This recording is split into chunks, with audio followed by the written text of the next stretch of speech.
alam ko, we're so excited. We will conclude our series, no? Ano ba yung series natin? When questions are answered, or answers. Alright, so kung yung mga kasagutan nasasagot. And sometimes may mga questions tayo that would throw to people, alam naman natin yung sagot. Right? Meron bang ganon? And meron din mga questions na we answer them with questions. Naalala niyo yung song, that you answer my questions with questions. Itinanong ka, tapos you've answered the person by your question also. What do you think about that? Okay? Minsan, nagtatanong tayo, pag may kumakain, kakain ka pa ba? Okay, anong ibig sabihin nun? Meaning, pwede bang akin na yan? Kasi nagugutom ka rin. Alright? So, may mga parents dito, ito yung tanong nila, paano ko ba nilinis yung kwarto? Very indirect. May question mark at the end, pero it simply says that, can you please clean your room? Okay, ganun ba yung mga parents natin? And I'm so excited for today because this is our culmination and we're so excited because yung topic natin today is about healing. Jesus posed that question to an invalid man. Do you want to get healed? And of course, the story goes on. And some of you are familiar with this story. And we believe that God really did miraculous things. And His miracles did not stop during their age. Diba? Minsan may mga wrong mindsets tayo that yung... Ayusin ko lang. Yan, may mga wrong mindsets tayo that healing takes place during Jesus' time. Miracles takes place during the disciples' time. But during our time, siguro hindi na mangyayari yan. Okay? So yung miracles, did you believe that miracles precedes multitude? The pattern of Christ was, He would do miracles at first and He would attract people, alright? Not to, yung parang be famous, but of course, He's the Lord of Lords and the King of Kings. Definitely, people will praise Him. And, diba, last week, we've talked about that He is Lord. Why do you call me Lord, Lord, and do not do what I say? And we just uttered the word Lord, diba, last week. We've talked about that. And knowing that He is Lord, we have to obey God. We have to obey His word. We have to glean, and even not just glean, but hold on to His promises in our lives. I believe that God has promises for you and me. Right?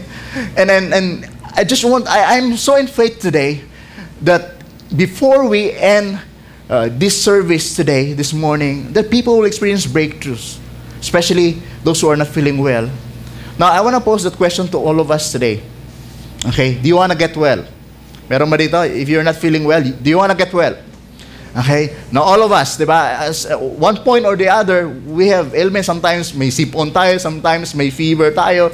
But many times, may mga tao talaga, may mga relatives tayo na talagang meron silang sakit.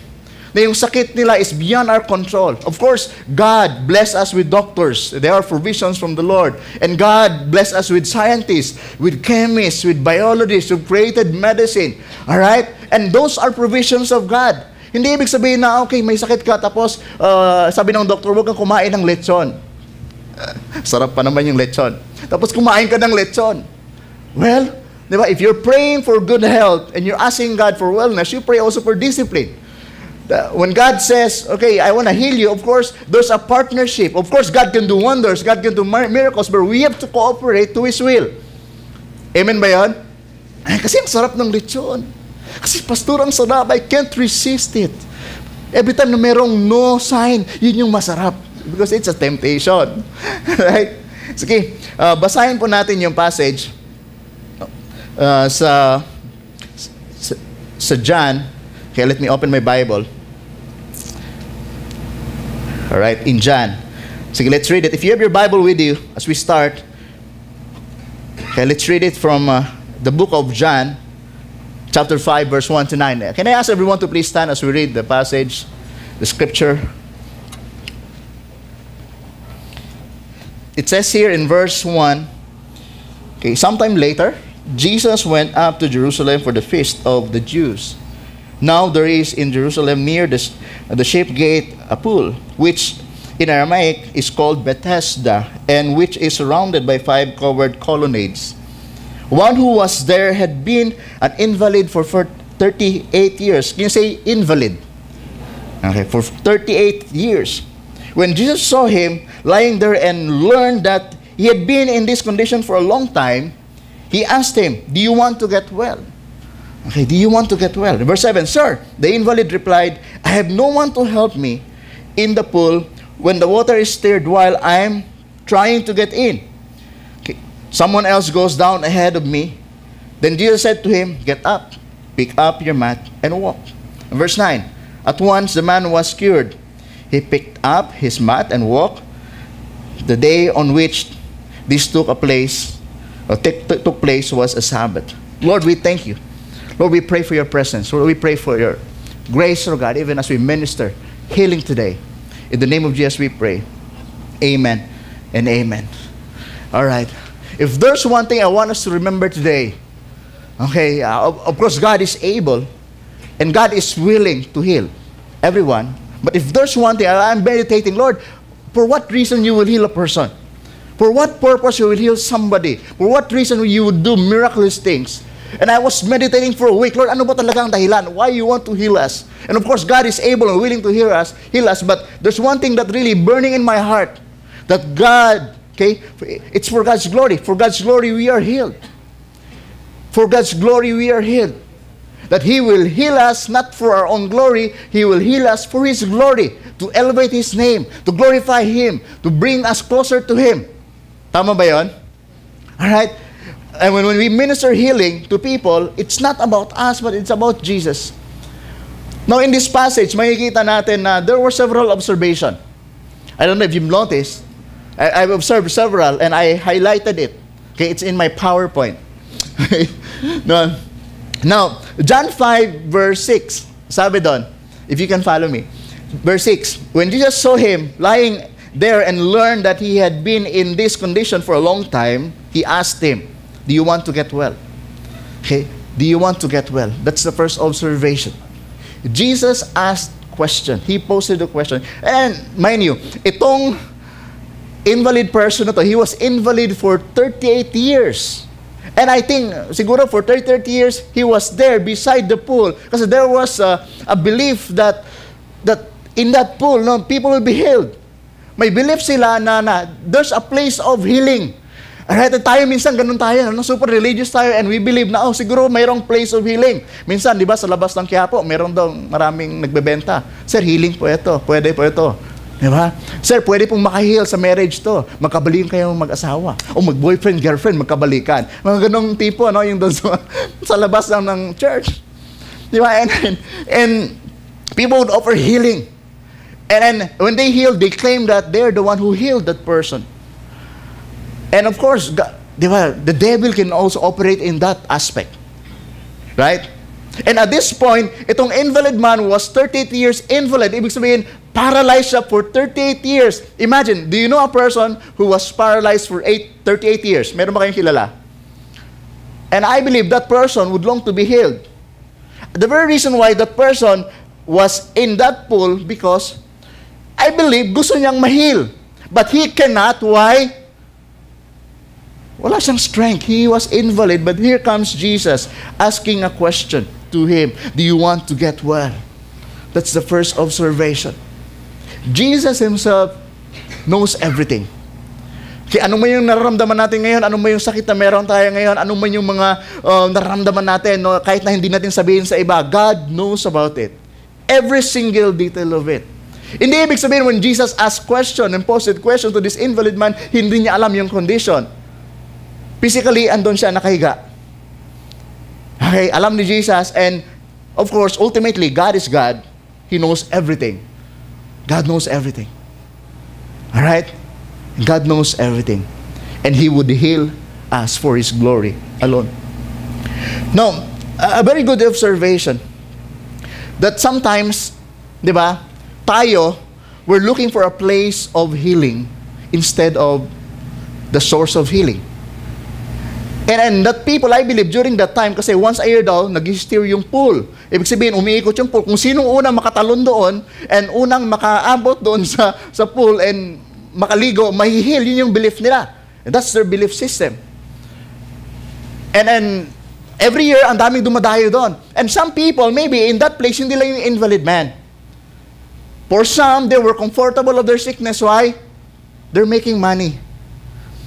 During that time, during feast, okay, there were foreigners coming in town, visiting the place, and yung mga beggar andon. So, yung mga tao so generous enough to give them money. And sometimes, feeling natin, and nila, I believe, personally, siguro, no, every time my face, siguro okay lang yung magkasakit kasi I'm earning from that. Di ba? May kita kami kasi ang daming foreigners, ang daming visitors coming. And we have to dismantle some mindsets here. Alright? Nakikita natin very obvious dito that people are looking for a place of healing instead of looking for the healer himself.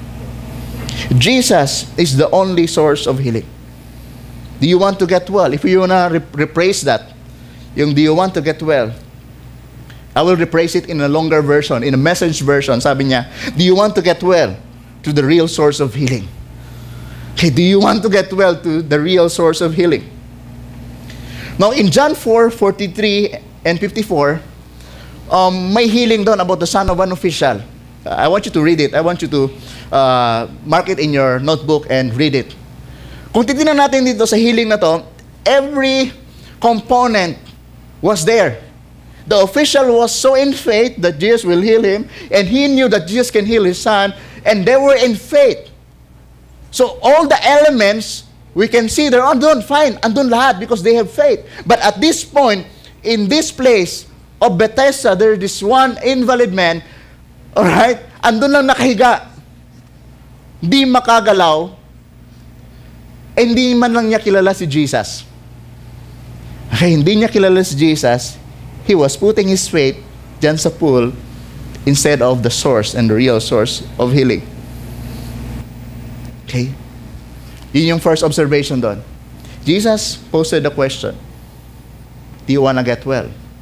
And then let me ask you this question today. Do you want to get well? Okay. Very good. This message is for you and for me. Okay? Next observation is this in verse 7. Sabi dito, Sir, the invalid replied, I have no one to help me into the pool. Ano ibig sabihin nito? When you are sick, during that time, you become outcast. Tapos yung family mo, parang pinapabayaan ka na lang so that they can worship in their own temple, di ba? Na talagang makaka-worship talaga sila. Kasi kung meron silang kasamang may sakit, they can't worship very well. So parang naging outcast sila. Tapos sabi nga dito, I have no one to help me. No question, saan ba yung family niya? May family ba siya? Hey, may kamag-anak ba? Ito yung masakit na mangyayari sa atin when we are sick, tapos nasa bed tayo, tapos wala tayong family. Ang hirap. Nasubukan niyo ba yun? Walang bumibisita sa'yo? Walang nangungumusta sa'yo? Sabi nga nila, no? Those who are in a hospital confined, tapos palaging nakaka-receive ng get well soon note, mas madaling daw nakaka-recover. Ay, salamat because somebody cares for me. Ay, salamat kasi somebody's praying for me. Mas madaling nakaka-recover. Than those people in the hospital, tapos walang bumibisita, tapos parang feeling niya he is all alone. All by myself. Di ba? Nag-iisa ka. Kausap mo yung salamin. Dalawa na kayo. I have no one. I don't have relatives. I don't have friends. No one to pick me up, sabi dito, to help me into the pool when the water is stirred. Paano siya makakapunta ng pool? Invalid siya, hindi siya makakalaw. Siguro nanigas na yung kamay niya and paa niya. Hirap. Now imagine the pain and the suffering of this person for 38 years. And at that moment, di ba, makikita mo na he was alone. But let me tell you today, at that particular time, he was no longer alone. Because the King of Kings and the Lord of Lords was with him. Have you seen that? He was not alone. Even though ang dami mga may sakit doon, but they don't have relationship with each other. And the King of Kings and the Lord of Lords was there with him. Asked him that question, do you want to get well? And another observation, I have no one. But he is Jesus with him. Another observation is this. In verse 7, okay, sabi ito, Sir, when the water is stirred, okay, when the water is stirred, ibig sabihin, pag umiikot na yung tubig, kasi ito yung source of kanila, healing daw eh. Pag nag-stir yung water, it's about time for them to jump off and then begin to enjoy the healing. Now, di ba? Wrong focus. My observation here is that instead of looking for the place of glory or place of mercy, why don't we look for the source of mercy himself, Jesus Christ? And the source of mercy was there. While I'm lying to get in, someone else goes down ahead of me. So, I'm guilty of that many times in the past. So religious, feeling ko, sige, there's always a place where I can get healing. There's always a wall where I can get healing.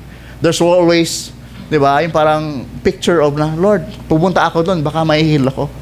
Baka may power yung wall, baka may power itong pinupuntahan ko. Another observation in verse 8, sabi ito, then Jesus said to him, get up, pick up your mat and walk. Okay, get up, pick up your mat and walk. Jesus just commanded him, stand up. Diba? Sino dito, pag invalid ka, pag paralyzed ka, patatayuin ka, tatayo ka. Look at that. Get up, pick up your mat, and walk. And then, everything was history. I have a video there, and I want to show you, before I continue on, if that's ready. I want to show you a video of what took place in that place called Bethesda. And that's the whole story of how Jesus healed the invalid man. Ready na ba yung video natin? Okay, see, can you play the video before I go on? Went to Jerusalem for a religious festival.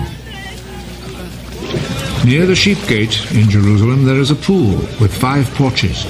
In Hebrew it is called Besatha.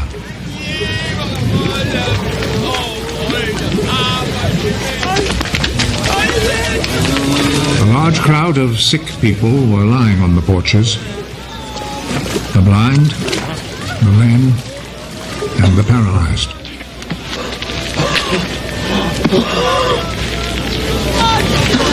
A man was there who had been sick for 38 years.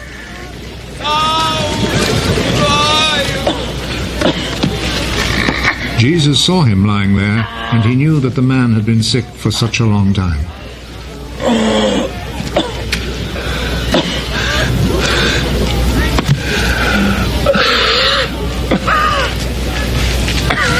Do you want to get well? Sir, I don't have anyone here to put me in the pool when the water is stirred up. While I'm trying to get in, somebody else gets there first.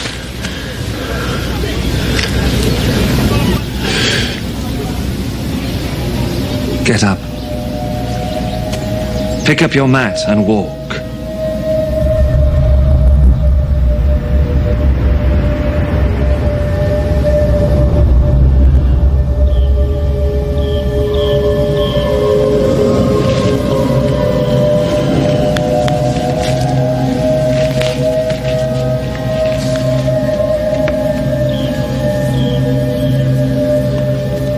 Immediately, the man got well.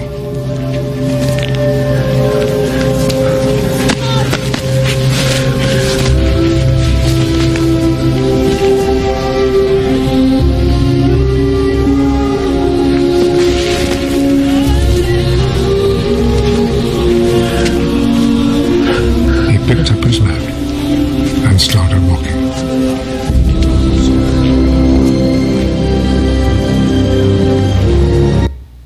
Alright. Amazing, no?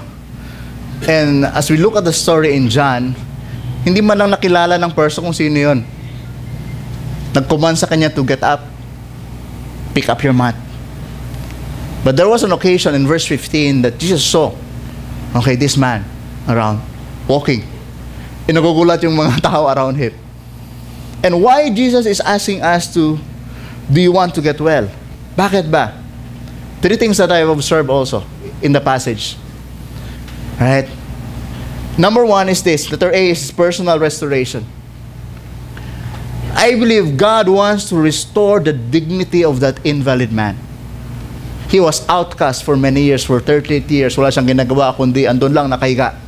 But he was willing. Jesus was able and willing to restore.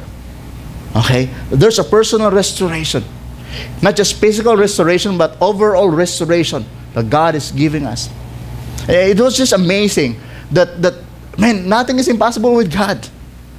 If you will believe, you will receive. And that's the promise of God for us. That God will use each and every one of us to even minister healing.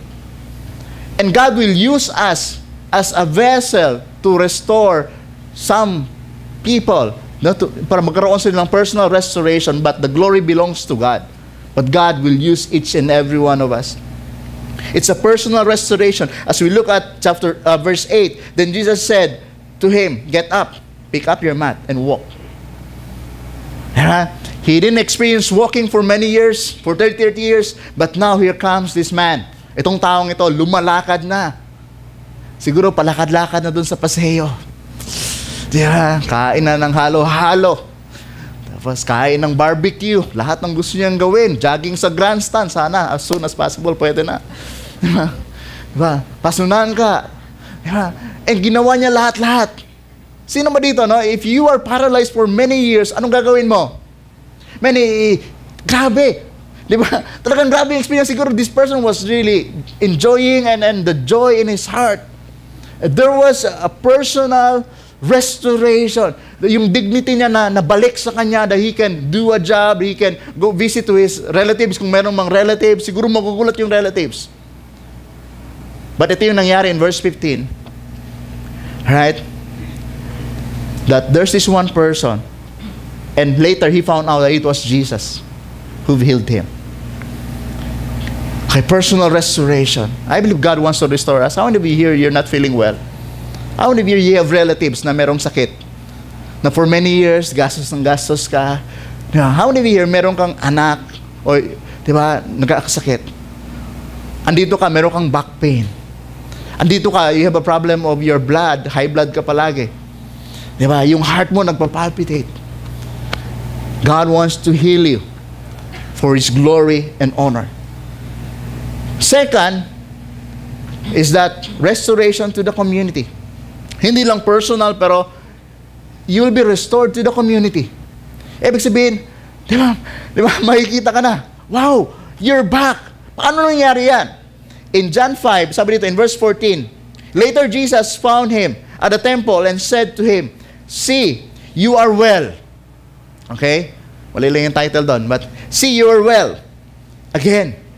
And Jesus told him, "Stop sinning, or something worse may happen to you." See, you're well again. And Jesus encouraged him to stop doing the things that you're doing in the past. Okay? Fix your eyes on me, on Jesus, on God, the author and the perfecter of our faith. Stop sinning. And sometimes yung cause ng mga natin, no? Yung sakit, hindi lang sometimes yung pagkain. Majority siguro pagkain kasi, di ba? The Bible says that everything is permissible but not beneficial. Pwede naman kainin lahat, but it will not bring good to our body. It's in the scripture. Alright? And sometimes yung sin, remember David, when he had that, yung parang relationship with Bathsheba, and, di ba, tinago niya yun sa kanya, he had depression. Okay? Feeling niya, God's hand was so heavy on him.